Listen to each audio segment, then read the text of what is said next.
Kia ora koutou. We were going to do a big trip camping up the Coromandel this weekend, but because of the weather coming in and saving emissions, saving diesel for the nation and saving our wallets, we've decided to take my EV instead on a trip today around the Waikato War driving tour. So I thought I'd share some of my learnings with you that I'm going to come across today.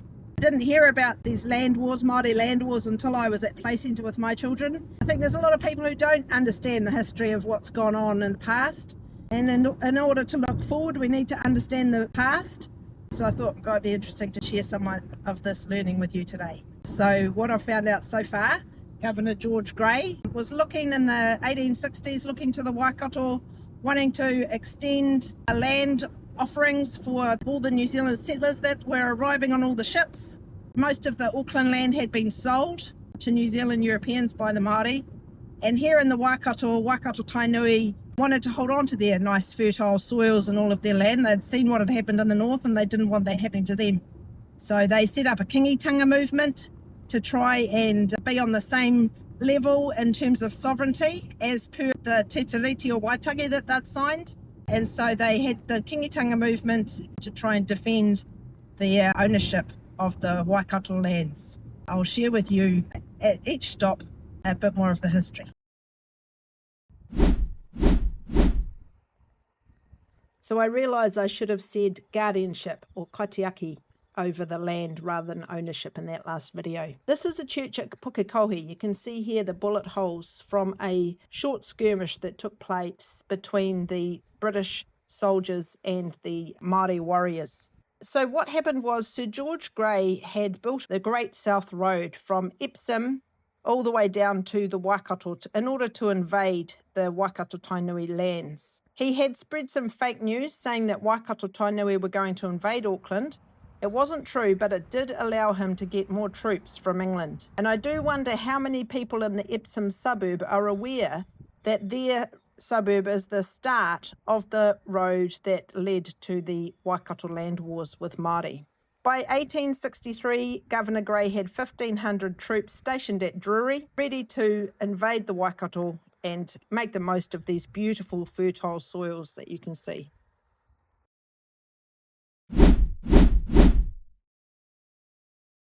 So we're here in Pōkeno at the Queen's Redoubt. Bit of a mission to find this place on Google Maps, but we persevered and found it. So this is the biggest earth-walled fortification built by the British in New Zealand.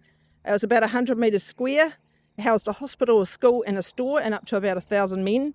And it's the launching post for Governor Grey's war against the Waikato Tainui Māori. So before this war started, Governor Grey sent a message to the people of this area and said, if you don't vacate your land, you will be moved on by the British. And so people were left with no choice in this area and did have to retreat to across the Mangataifiri stream back to the Waikato Tainui lands. The kingitanga movement at the time was keen to maintain peace and tried to be reconciliatory with the government of the day, but Governor Grey had his plan and he just carried on with his invasion and crossed the Mangataifiri stream to invade the lands of Waikato Tainui, which was effectively the start of the land wars. So you can see behind me the whakamuri wetlands. This area used to be a massive wetland area, very precious to Māori, Waikato Tainui who lived in this area, full of eels and other fish and heaps of food and a real hunting ground for Māori. And also very fertile soil, which had been partly cultivated and was being farmed by Māori at that time and traded in Auckland. So we're standing on an old pā site, which was then by the British turned into the whakamuri redoubt in order to shoot at Māori across the hill at Meremere. The Māori were well fortified at that time. They had support from Taranaki and Whanganui to try and stop the British from moving south and claiming more land. However, the British had the far superior weaponry, including an ironclad boat with the gun turret on it that went down the river and basically blocked them off from the south. Here you can see behind me the Waikato River, where you can see how easy it would have been for the British to take their massively fortified boats down the river past Meremere and to cut the Māori off from the south. So Māori were blocked off from the north here, from the south by these boats that just sailed down the river, never been seen before. It was built in Australia, and they had to retreat to the west and back down to Rangariri, which is where the next battle took place.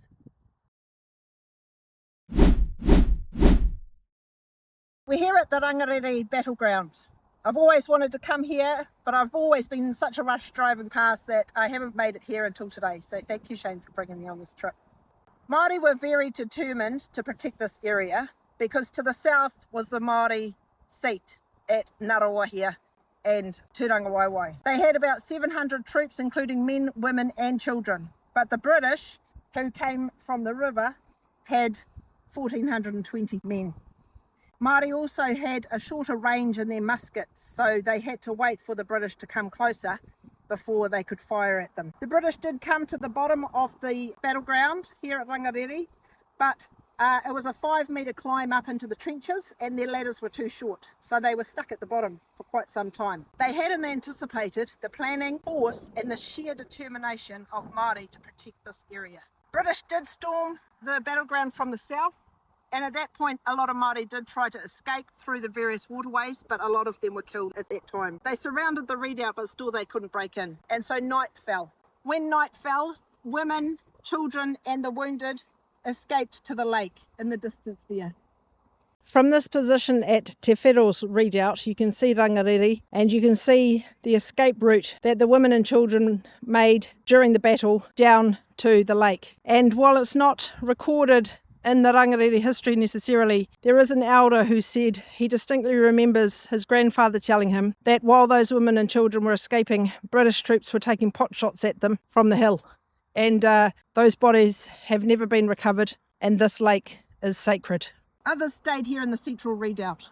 When dawn came, they raised a white flag, and this is the contentious issue in the history of this place, because some interpret that white flag as a truce and an opportunity to negotiate over these lands that Māori held, whereas the British interpreted that flag as a surrender. They stormed the central redoubt, took the arms off Māori and took 183 Māori prisoner on that day.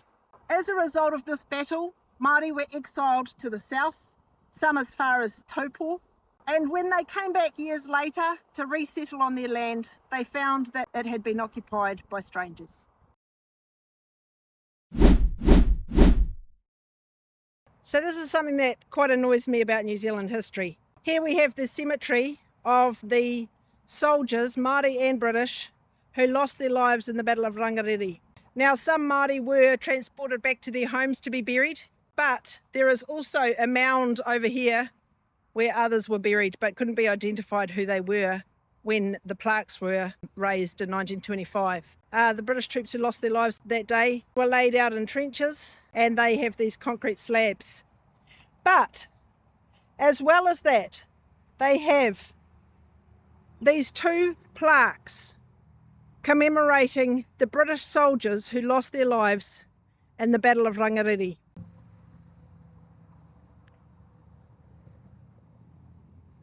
And as usual in these memorial sites, you have to ask, where is the plaque for the brave Māori warrior who also lost their lives? I think they deserve more recognition than a mound in a gravesite.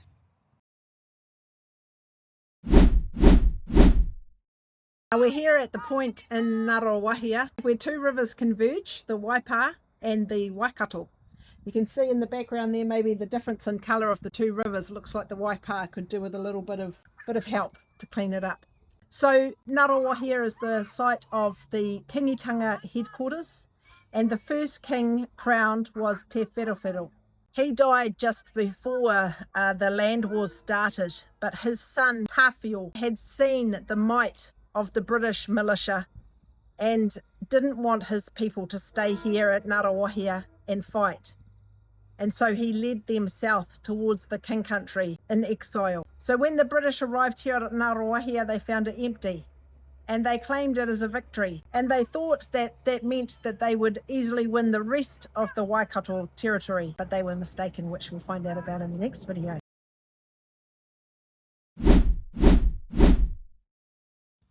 Kia ora koutou. We're standing here in someone's farm paddock. I managed to get a microphone so I don't have to stand as close to the camera today. In the background here you can see an obelisk of some British soldiers who died in this area, as this forms part of the Pātarangi line. So when the Māori lost the Battle of Rangiriri, rather than taking a stand in Ngarawahia, they formed the Pātarangi line, which was 4 pā across 10 kilometres between Te Aumutu and the Waipa River, a massive line of defence to try and stop the British soldiers from moving further south. So this line was never attacked by the British. They came up to this line of the Pātarangi pā and realised how hard it was going to be to conquer those pā. So instead, the British soldiers, 1,200 of them, in the cover of darkness, ran around the back of the Pātarangi line and attacked the village of Rangiawhia, where the women, children and elderly were taking shelter while the warriors were here on the Pātarangi line waiting for the battle to commence.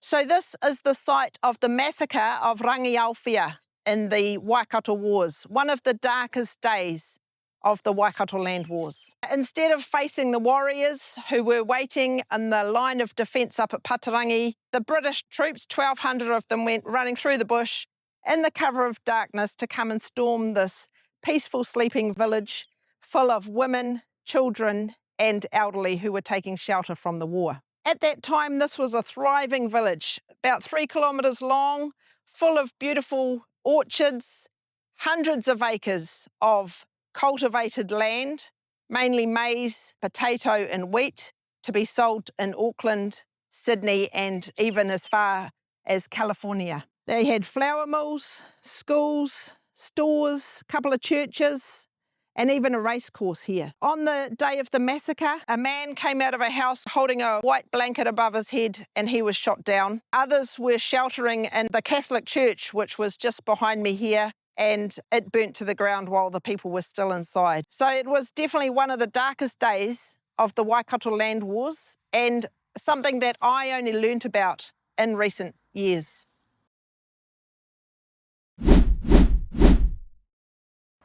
So this is another area that I've driven past many, many times in my life and never stopped, but today I'm learning. And it's the site of Rewe Maniapoto's where he's been put to rest. So this is in the village of Kīhikihi. At that time, this was another thriving village, surrounded by cultivated lands, hundreds of acres of cultivated lands, and wetlands to the east. After the massacre of Rangiawhia, the people of Kīhikihi had to leave their homes, leave their lands, leave their livelihoods, leave their whenua to escape south to a safer territory. And so when the troops came in, there was no one here, but they looted the village. And at this site, there was a council whare, and that was burnt to the ground. Now, years later, Sir George Grey, by that time, had made friends with Rewe Maniapoto. They'd been adversaries in the wars, but they'd made friends with each other. And so at his own expense, he had this monument built to honour both their friendship and the bravery of Rewe Maniapoto in the land wars. So we're here at Orako, also known as Orako Paiwai, and it's about 5 kilometres southeast of Kīhikihi on the Arapuni Road, and it's the last major battle in the Waikato Land Wars, often called Rewe's Last Stand. So the Kingitanga movement decided that they hadn't finished fighting yet, and they had a discussion to see where they would decide to have their last stand, and they chose this site, Orako. And they spent all night fortifying this pā, which was surrounded by peach trees. But when the soldiers stormed the battle the next morning, it wasn't quite finished. There were 300 Māori here, including 100 women and children. The British tried to storm the pā multiple times, but kept getting repelled by the Māori. And for 3 days and 2 nights, Māori were trapped in this pā and cut off from water they only had potato to sustain them. And so they recited a whakatōki, a proverb to themselves to sustain their mana of fighting. Ma mate te tangata, ma mate mo te whenua, which means the warrior's death is to die for the land. Now, they'd also run out of ammunition, so they were having to use the pips of the peaches and apple plugs for bullets. General Cameron then arrived and asked them to surrender, but they refused.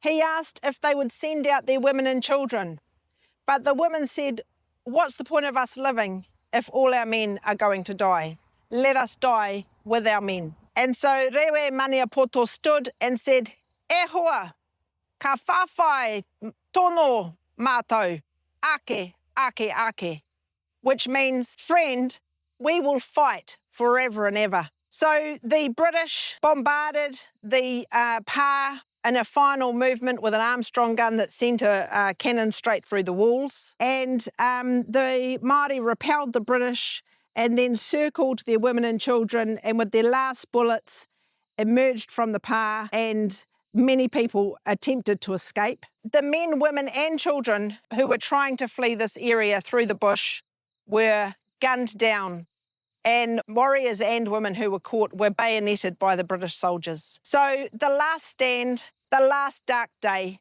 of the Waikato land wars was at this site.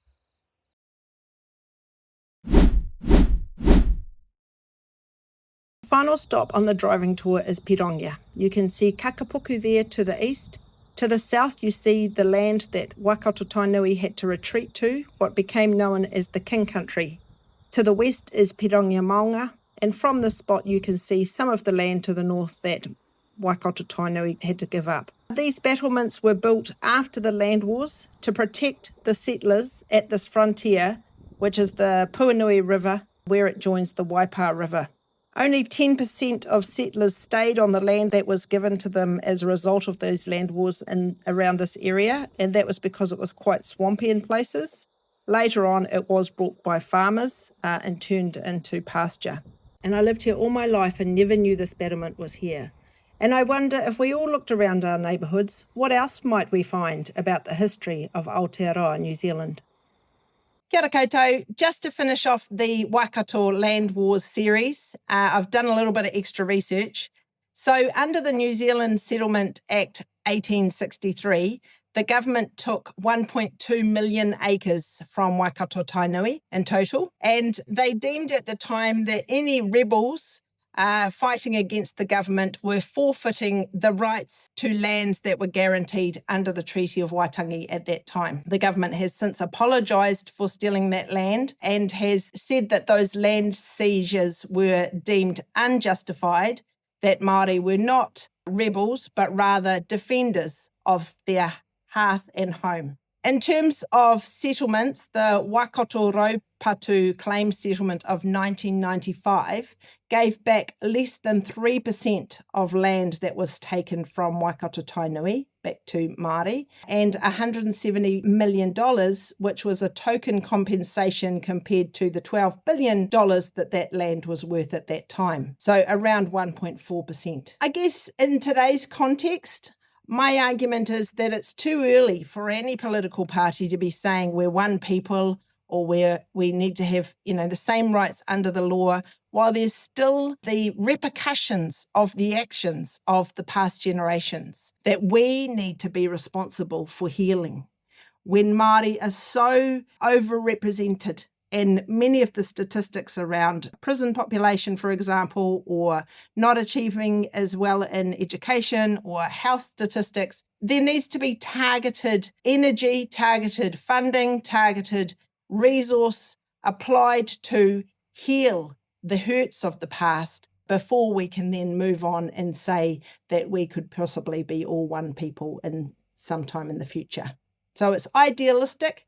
It's an ideology, but let's stay grounded in the reality and the evidence of what's before us right now and apply ourselves to healing those hurts of the past, given that it was, my ancestors, for example, who caused those hurts. Therefore, it's my role to help to advocate for the healing. Kia ora, I hope you've enjoyed this series, and feel free to share with me any stories from your area or more about the Waikato land wars if you would like to.